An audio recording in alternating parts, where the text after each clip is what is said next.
আসসালামু আলাইকুম রহমতুল্লাহি ওয়া বারাকাতুহু। মাননীয় স্পিকার, আপনাকে অসংখ্য ধন্যবাদ। হাদিসে একটি বাক্য আছে, তুমি যদি কাউকে ভালোবাসো তাকে জানিয়ে দাও। স্পিকার, এই সংসদ সদস্যদের সামনে আমি আপনাকে অনেক ভালোবাসি, এটি জানিয়ে দিলাম। মাননীয় স্পিকার, অসংখ্য ধন্যবাদ। আমাদের শিক্ষামন্ত্রী আহসানুল হক মিলন সাহেব ময়মনসিংহে একটা প্রোগ্রামে গিয়েছিলেন। উনি অসংখ্য মানুষের সামনে ওনার আসনে আমাকে বসিয়ে আমাকে মাননীয় শিক্ষামন্ত্রী বলে সম্বোধন করে আমাকে সম্মানিত করেছিলেন। আপনার মাধ্যমে তাকেও আমি ধন্যবাদ জানাই। মাননীয় স্পিকার, আমার দল বাংলাদেশ খেলাফত মজলিস এর আমির আল্লামা মামুনুল হক সাহেব জোর করে আমাকে ইলেকশনে নামিয়েছিলেন, যে কারণে জনগণ আমাকে ভোট দিয়ে সংসদে পাঠিয়েছেন। আল্লামা মামুনুল হক সাহেবকে আমি ধন্যবাদ জানাই ফুলপুর তারাকান্দার মানুষগুলোকে, যারা তাদের দুঃখ কষ্ট এবং মনের কথাগুলো সংসদে বলার জন্য আমাকে সংসদে পাঠিয়েছেন, তাদেরকে ধন্যবাদ জানাই। আলোচনায় অংশগ্রহণ করবেন ময়মনসিংহ ২ আসন থেকে নির্বাচিত মাননীয় সদস্য জনাব মোহাম্মদুল্লাহ। জনাব মোহাম্মদুল্লাহ, আপনার সময় ৫ মিনিট। ধন্যবাদ আপনাকে।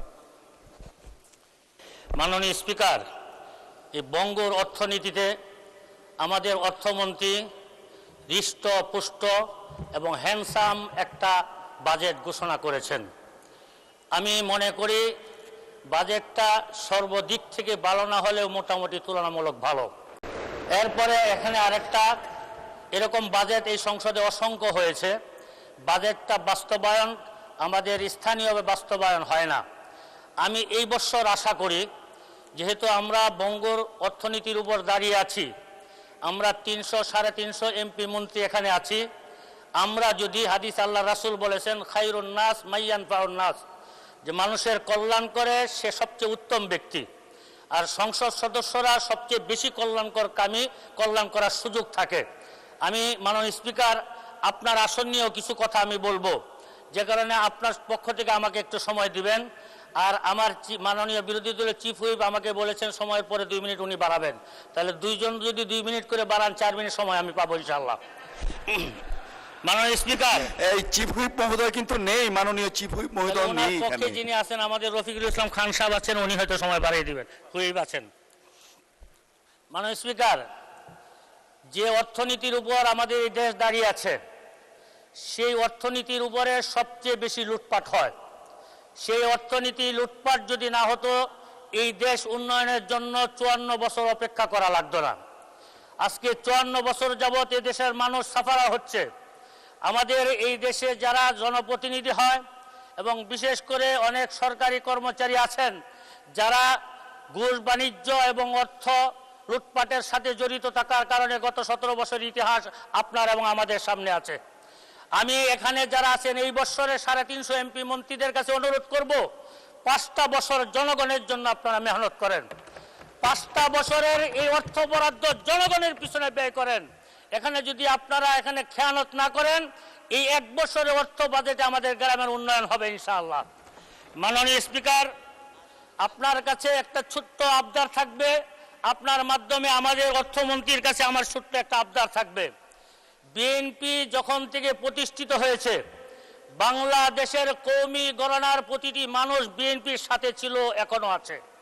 কিন্তু বিগত সময়ে কওমি গণনার কোনো মানুষদের নিয়ে কোনো বরাদ্দের কথা কখনো আসে নাই।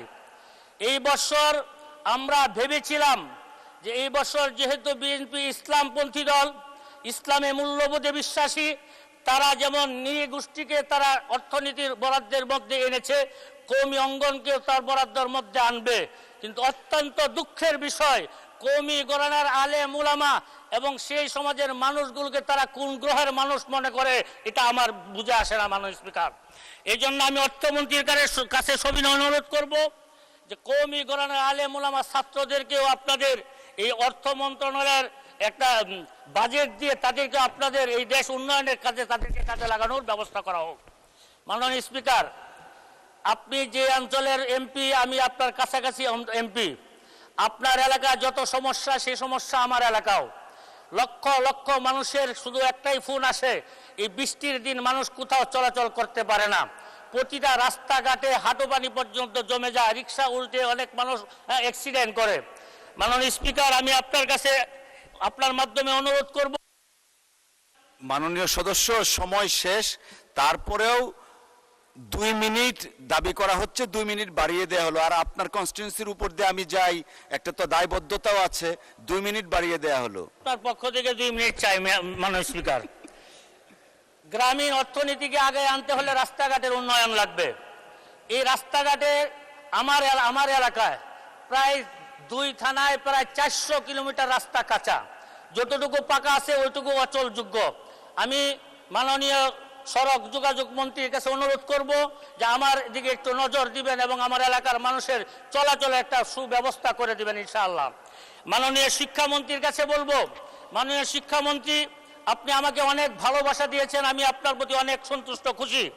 আমাদের এলাকার যতগুলো স্কুল আছে, স্কুলের কোনো ভবন নাই, এখানে শিক্ষক নাই, তাদের ভালো ফ্যানের ব্যবস্থা নাই, কারেন্টের ব্যবস্থা নাই, বাচ্চারা লেখাপড়া করে অনেক কষ্টে।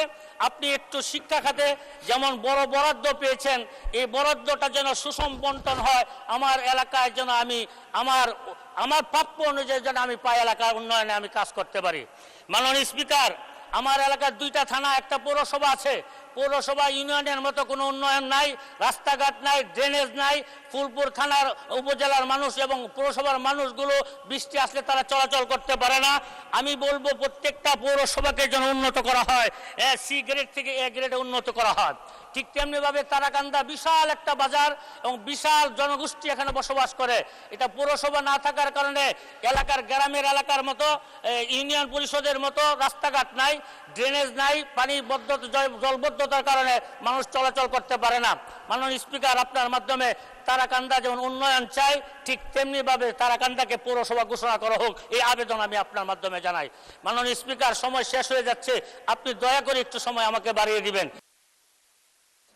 ডান দিক থেকেও চাচ্ছেন আপনার জন্য 1 মিনিট, ভালো জনপ্রিয় মানুষ, নেন 1 মিনিট। মাননীয় স্পিকার, আমরা বৃহত্তর ময়মনসিংহ সবসময় উন্নয়ন থেকে বঞ্চিত, যেমন আপনি জানেন, আমরাও জানি, সামনে যারা আছেন তারাও জানেন। আজকে প্রধানমন্ত্রী বেগম খালেদা জিয়া বেঁচে থাকলে হয়তো আমি এই বেঞ্চে না থেকে ওই বেঞ্চে থাকতাম। আমি আপনাকে আমাদের অভিভাবক মনে করি, আপনি অভিভাবক হয়ে আমাদের বৃহত্তর ময়মনসিংহ উন্নয়নে আমাদেরকে অবদান রাখার সুযোগ দেবেন ইনশাআল্লাহ। সাথে সাথে গতকালকে একটা সংবাদ পাইলাম যে ময়মনসিংহ থেকে শেরপুরের রেল লাইনের একটা অনুমোদন পাস হয়েছে। আমি আপনার মাধ্যমে রেলমন্ত্রীর কাছে অনুরোধ করব, এই রাস্তাটা যেন জামালপুর থেকে শেরপুর না হয়ে ময়মনসিংহ, তারাকান্দা, ফুলপুর, হালুয়াঘাট হয়ে শেরপুর হয়, তাহলে লক্ষ লক্ষ মানুষের উপকার হবে। মাননীয় স্পিকার, আপনাকে অসংখ্য ধন্যবাদ। আপনার পক্ষ থেকে 1 মিনিট সময় দিয়েছেন, এটা আমার জন্য লাখ মিনিট। আল্লাহ পাক আপনাকে সুস্থ রাখুন, ভালো রাখুন। আসসালামু আলাইকুম ওয়া রাহমাতুল্লাহি ওয়া বারাকাতুহু।